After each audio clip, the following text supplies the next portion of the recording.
Oi, boa tarde. Hoje a reflexão é sobre o livro de Malaquias. Malaquias, no capítulo 3, versículo 18, diz assim: Então vereis a diferença entre o justo e o perverso, entre o que serve a Deus e o que não serve a Deus. Então, quantas vezes nós acordamos e começamos a questionar a Deus? Por que é que o ímpio prospera? Por que é que nós que servimos a Deus muitas vezes estamos tentando uma prosperidade aqui, outra ali, estamos tentando concluir um projeto aqui, outro ali, e nós olhamos para o ímpio, nós olhamos para o injusto, para aquele que não serve a Deus, e pelos nossos olhos naturais nós entendemos que ele prospera, mas nós não. Mas Deus chama Malaquias e diz assim: olha, Malaquias, avisa para o meu povo que existe um memorial. Há um memorial em que tudo está sendo registrado. E então verá a diferença entre o que serve a Deus e o que não serve, entre o justo e o injusto.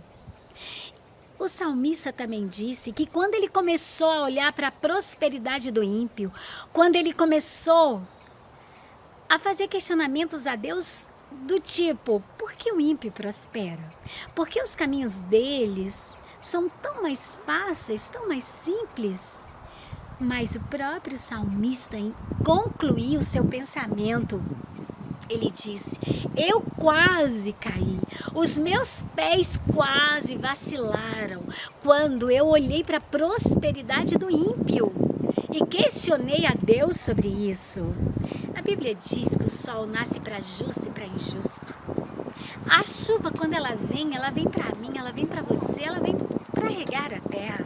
Mas a palavra de Deus diz que toda palavra que desce dele não volta vazia, porque os pensamentos dele são mais altos do que os nossos, os caminhos dele são bem diferentes do nosso, são bem maiores. E a Bíblia também afirma que aquele que quer viver de forma piedosamente sofre perseguição.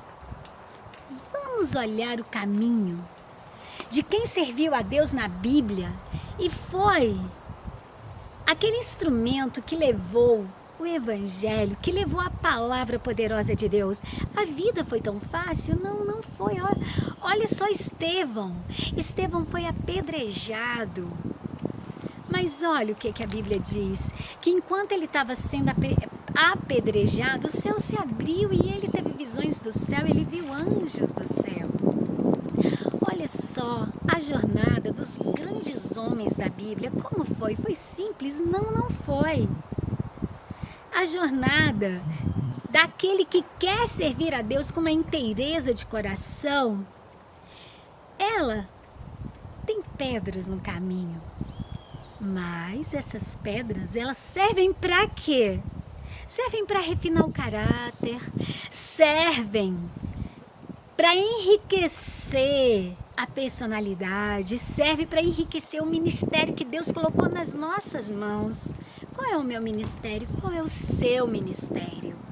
Não vamos exercê-lo de uma maneira tão tranquila, porque vai haver impedimento. Mas uma coisa nós sabemos: os anjos, eles vão estar sempre acampados ao redor dos que o temem.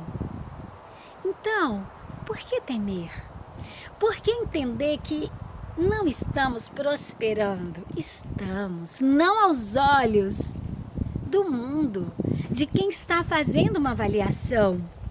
Olha só, porque em Cristo Jesus nem a circuncisão, nem a incircuncisão tem valor algum, mas a fé que atua pelo amor. Paulo, quando escreve aos irmãos de Gálatas, ele diz o seguinte: olha, a circuncisão foi uma aliança feita com Abraão para inserir no contexto de aliança conforme o Antigo Testamento os filhos de Israel.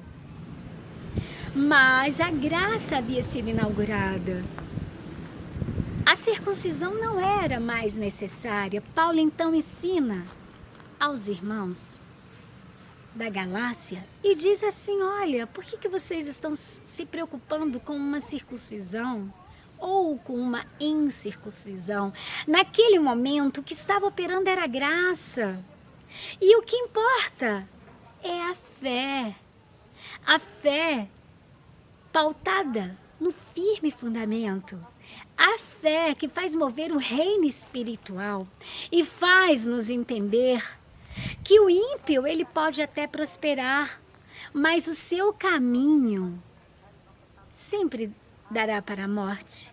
O Salmo 1, ele é muito claro, ele diz: bem-aventurado é aquele que não se assenta na roda dos escarnecedores e nem se detém no caminho dos pecadores, porque ele será como árvore plantada junto a ribeiro.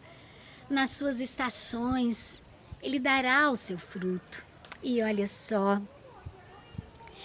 então, para vós outros que temeis o meu nome, nascerá o sol da justiça, trazendo salvação nas suas asas. Malaquias 4:2. Sol da justiça. Para quê? Algo mais importante neste mundo do que o sol da justiça? Quem é o sol? Sol significa luz, calor, significa energia. E da justiça, quem é justiça? É Jesus. Então não devemos nos preocupar se estamos ou não prosperando à luz dos conceitos racionais. O que nos importa é que há um memorial e todos os meus atos, os seus atos, estão sendo registrados nesse memorial eterno. E por fim, ele se levantará e julgará a minha causa, julgará a sua causa. Amém? Até a próxima. Gestão da Espiritualidade é um livro que o Senhor me ordenou a escrever. Como vencer inimigos invisíveis, principalmente no campo de batalha da mente. Para adquirir o livro digital na versão e-book, entre na descrição desse vídeo e terá o link que vai direcionar ao site do Amazon. Caso queira adquirir a versão física, entre em contato comigo por meio das informações na descrição desse vídeo. Amém.